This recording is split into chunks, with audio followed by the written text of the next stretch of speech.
My name is Randy Bigley. Joining me on the podcast right now, we're talking to the president and CEO of the Crawford Partnership, David Zach. Good morning, David. Good morning, Randy. Great to be here.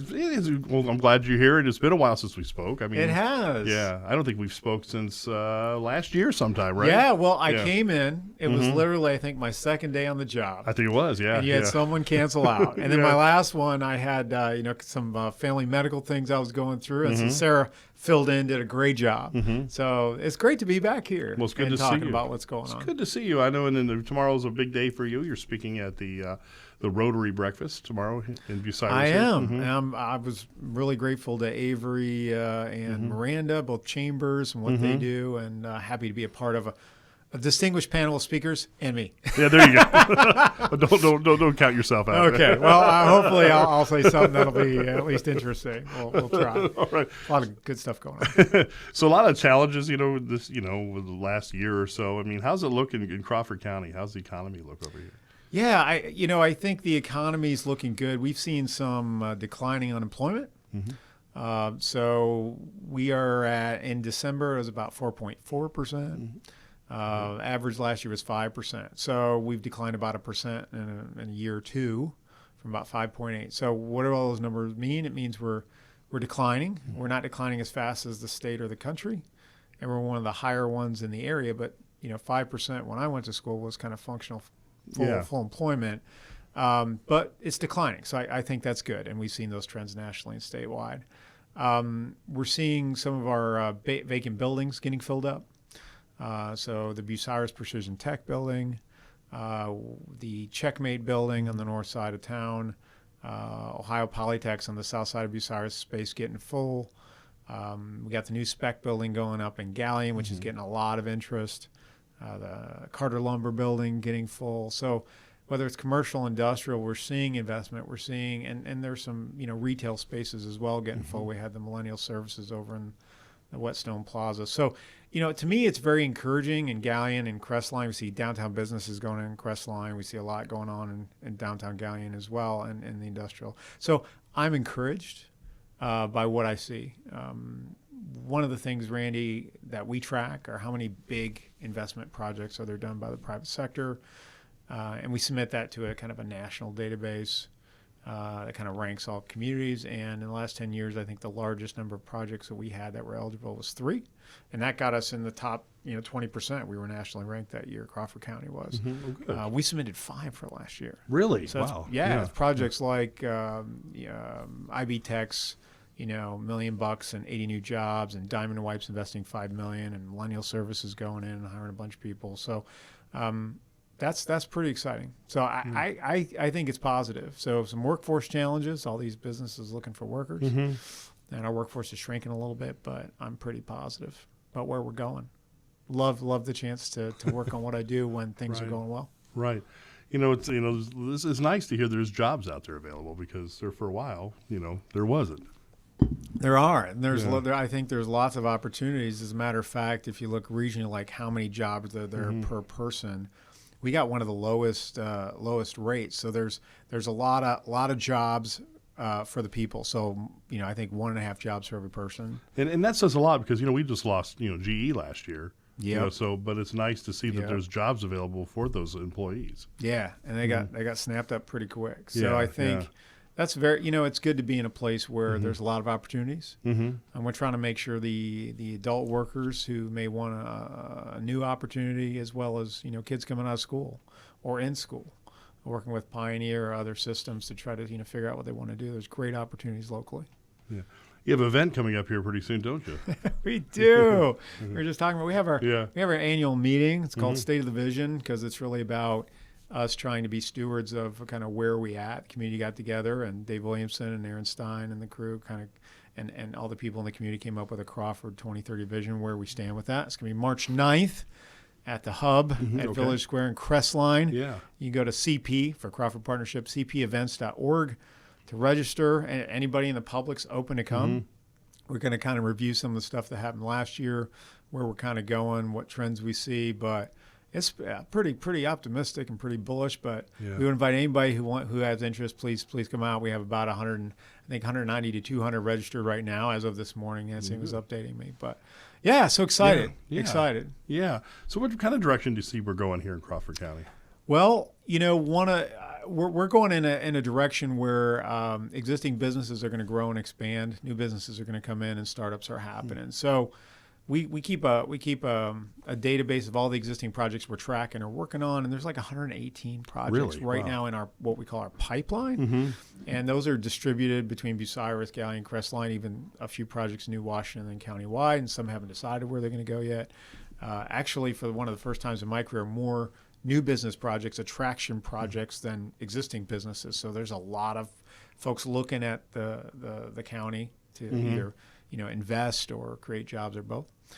So that to me is a good sign. And not all those are going to happen, Right. but I predict we're going to have a pretty good year in 2023, and we're super busy Good. with what's going on. So in addition, I really like the direction each of the governments is going. So Bucyrus, Gallion, Crestline, and the county, they're investing in infrastructure, whether it's water lines or a sewer plant out in Crestline, or the work that Gallion's doing on the roads, or it's Amtrak rail stations, or it's we're starting to work on some rural broadband initiatives.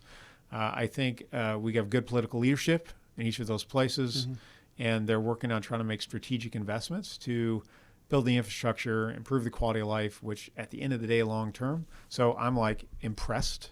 But I haven't been here a year yet, but I'm impressed by what I've come to know and what I see on the docket for this year.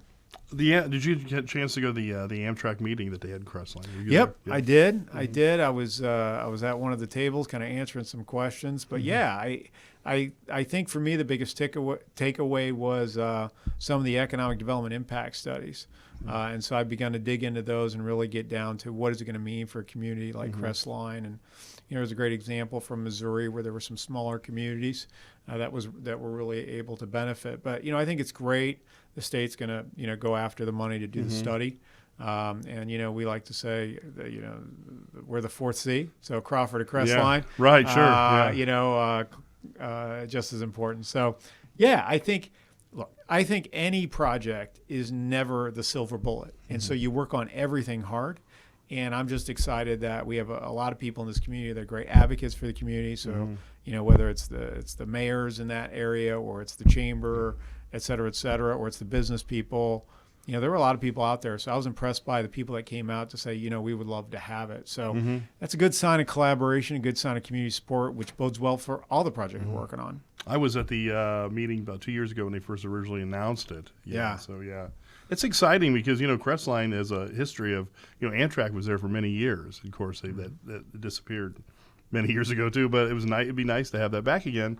And that, it's kind of a neat thing, this travel, being able to travel from Cleveland all the way down to Cincinnati if you want to. Yeah, well, it's just, there's a great tradition of rail in that part of the county. And, Gallion's been working hard on how do we revitalize our Big Four depot. Right. That was, established in like the year 1900 and had passenger rail. So there's a great history.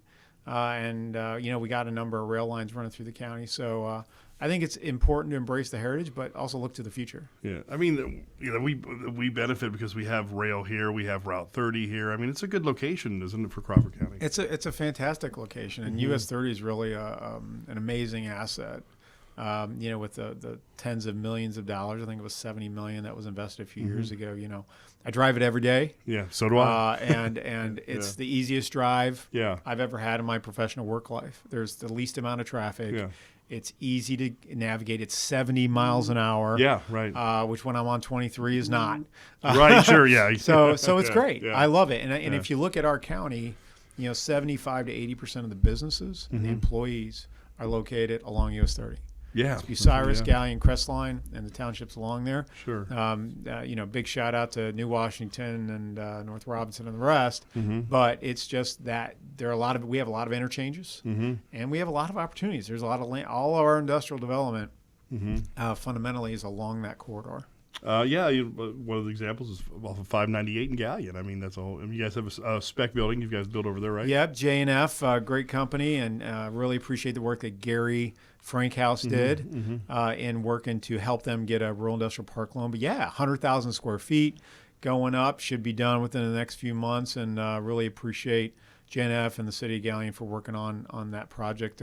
We're submitting it all the time to state leads, and I would be very surprised if that lasts 12 months before somebody signs on the dotted line. Of course, improvements to the road there, in fact, right over the Yep, side. Brant Road. That's something we have what's called a transportation improvement district. Got some funding. City of Galleon, the mayor and city council is committed to expand that, and that construction is great, right? Just every little project builds, creates a better environment, and better for the industrial companies, and tons of industrial companies in that part along 598 and Galleon's industrial parks. Very cool. I mean, like I said, things are looking up for Crawford County. Things are looking up for sure. I mean, we had, I think, over $10 million last year invested by local businesses, at least a minimum, and 100 new jobs created in the county. I think we're going to see more of the same this year. A lot of positivity too, especially man. One of the examples is Crestline. I mean, with Linda and stuff. I mean, there's a really positive vibe going on there, isn't there? I think there's a real positive vibe in Crest. I really like Ben Lash. I really like Tom O'Leary, Linda Pitt, and Jeff Reeser. And I'm sorry to see Jeff go. Yeah. But those three and the commissioners, working with Tim and Larry and Doug, I just think all those political leaders really have the community at heart. They have different styles, but they all get things done. Right. And they all care. And so it's fun to work in that kind of environment with those kind of leaders. You get to know a lot of people, don't you, at this job? Absolutely. It's what's one of the reasons I'd love to do it, because at the end of the day, I like to say we don't create the jobs at the partnership. We don't invest the money. We support the businesses and the governments that are doing that. So we're kind of like trying to make it easier for them to do their job, bring in additional funds, bring some support, do what we can to make it easier for the county to move forward. But at the end of the day, we're supporting all the folks that are really creating those jobs and making those investments to make the quality of life better. And it's a lot of fun, and we're happy to be a part of it. Awesome. Do you have a website or anything that anybody can check out? We do, crawfordpartnership.org. We're always putting up new news, so you can check that out. And we also have pretty active on Facebook and have an Instagram account and Twitter account and those kinds of things as well. So you can catch us on social media. All right. Again, and right here 4 times a year, man. That's right. We wouldn't do it any other way. Awesome. Again, if someone wants to sign up to go to the annual meeting, how can they do that? cpevents.org. There's also a link from our main webpage as well. Really appreciate it, man. David, Zach, thank you so much for coming in today. Randy, it is always a pleasure. Appreciate the North Central Ohio Media Group and what you guys do every day. No problem. Crawford County Now. Glad we can help. Thank you so much. All right, take care.